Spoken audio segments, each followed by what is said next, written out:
Moi, je le mesure beaucoup sur les réseaux sociaux. Les gens sont extrêmement excités que ça débute et on est aussi excités qu'eux.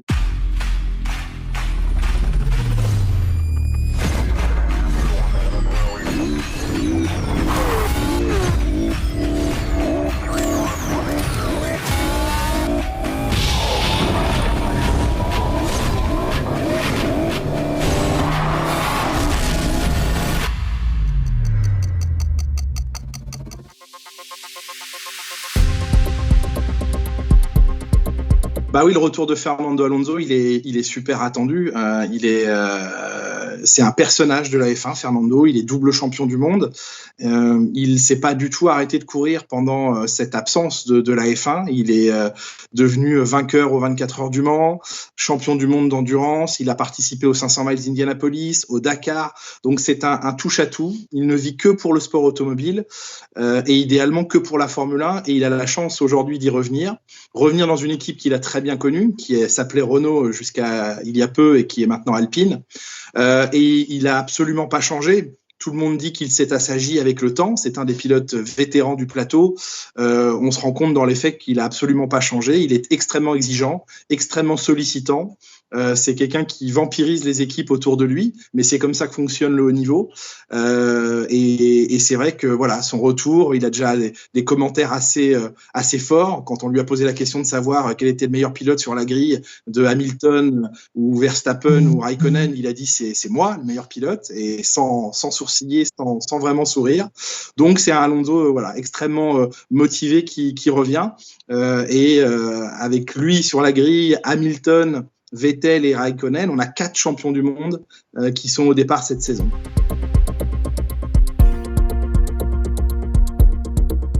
Alors on espère revoir un Français sur le podium et pourquoi pas sur la plus haute marche. Maintenant, on sait qu'il faudra des circonstances particulières. Il y en avait eu à Monza l'an dernier. C'est vrai que Pierre Gasly a entre les mains une excellente voiture cette année, mais qui n'est quand même pas parmi les meilleures. Pour ce qui est d'Esteban Ocon chez Alpine, c'est pareil, c'est une voiture qui a progressé, mais qui joue encore en milieu de peloton. Maintenant, voilà, ils ont l'un et l'autre de l'expérience, de l'envie. Pierre Gasly sait maintenant quel est le goût de la victoire et je pense qu'il a très très envie de regoûter à ces instants, à ces moments. Esteban Ocon, il a réalisé sa meilleure performance en Formule 1 en toute fin d'année dernière avec une 2e place. Donc il est tout proche maintenant de la victoire. Je pense que ce sont des sources de motivation très importantes pour eux et ils savent maintenant, avec l'expérience qui est la leur, beaucoup mieux aborder des grands prix compliqués, gérer la pression et là aussi savoir saisir des opportunités.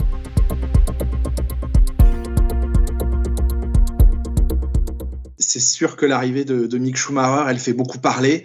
C'est sans doute le nom le plus célèbre de la Formule 1. Évidemment, l'histoire familiale fait aussi qu'il y a une attention très particulière autour de lui. Certains essayent déjà de lui poser des questions sur son père et évidemment, Mick Schumacher ne répond pas à ces questions.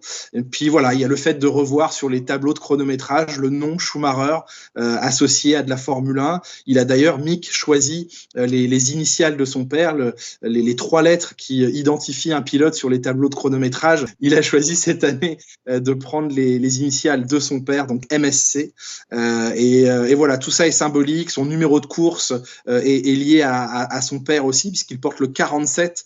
Et donc, en anglais, ça se dirait 4-7. Et il estime que ça veut dire pour le 7, 4-7. Et 7, c'est évidemment les 7 titres de son père. Donc, il y a évidemment une filiation naturelle, mais aussi un point sur lequel lui-même insiste beaucoup et il assume complètement d'être le fils de Michael Schumacher.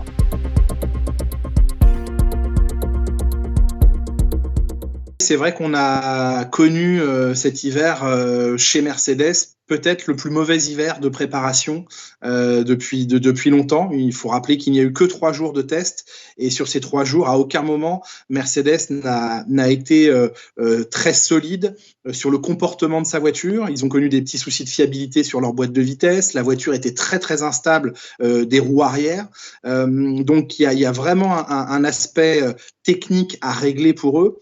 Maintenant, ils ont aussi caché leur jeu. Toutes les autres écuries sont capables de mesurer plus ou moins précisément les quantités d'essence utilisées, la puissance moteur utilisée, et à aucun moment Mercedes n'a roulé avec les réservoirs vides, donc avec une voiture légère, et quand ils le faisaient, ils baissaient volontairement la puissance de leur moteur. Donc ils ont et caché leur jeu et connu des problèmes. Et dans le même temps, c'est vrai que Red Bull a connu 3 jours vraiment parfaits, avec un moteur plus puissant cette année, une voiture plus stable, un duo de pilotes chez eux, Verstappen et Perez, très expérimentés.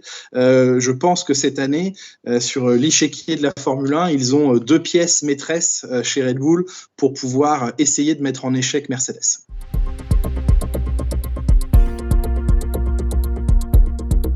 Donc c'est un calendrier extrêmement dense. On va plusieurs fois dans l'année enchaîner 3 grands prix ou 2 grands prix. Donc ça va évidemment affecter physiquement les mécaniciens, principalement les gens qui travaillent autour des pilotes. Les pilotes sont bien préparés, bien entourés, bien aidés, mais ce sont les équipes entières qui vont devoir gérer ce rythme effréné. Donc c'est à la fois excitant, à la fois peut-être inquiétant sur la fin de la saison. Il va falloir tenir le rythme jusqu'au bout. Fernando Alonso rappelait que ça allait être un petit peu une course d'endurance, lui qui vient de l'endurance récemment, et que les équipes allaient devoir se préserver au maximum pour la fin du championnat.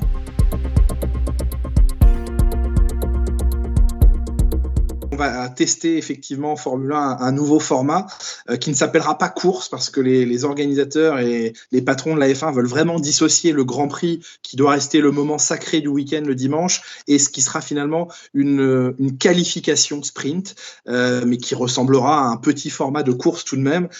Ça aura lieu le samedi après-midi. Il y a 3 week-ends sur lesquels la Formule 1 va tester ce nouveau format.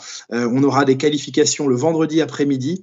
Le résultat de ces qualifications donnera la grille de départ de cette qualification sprint du samedi après-midi. Ce sera donc une petite course de 100 km. Les 3 premiers pilotes marqueront des points, mais il n'y aura pas de podium, de cérémonie de podium par exemple à la fin de cette course. Et le résultat de cette qualification sprint du samedi après-midi, au-delà d'apporter des points aux 3 premiers, déterminera la grille de départ du Grand Prix le dimanche après-midi. Donc c'est un format vraiment différent. Là aussi, la F1 expérimente des choses, s'autorise à tester des choses, et c'est en ça que c'est intéressant, parce qu'il y a une plus grande ouverture aujourd'hui sur les idées en F1. Si ça fonctionne, si ça plaît, si c'est vraiment valable, eh bien peut-être que ce sera conservé et entériné définitivement comme nouveau format de la Formule 1 à partir de 2022. Si en revanche le succès est plus mitigé, eh bien la F1 ne s'interdit pas de renoncer à ce format.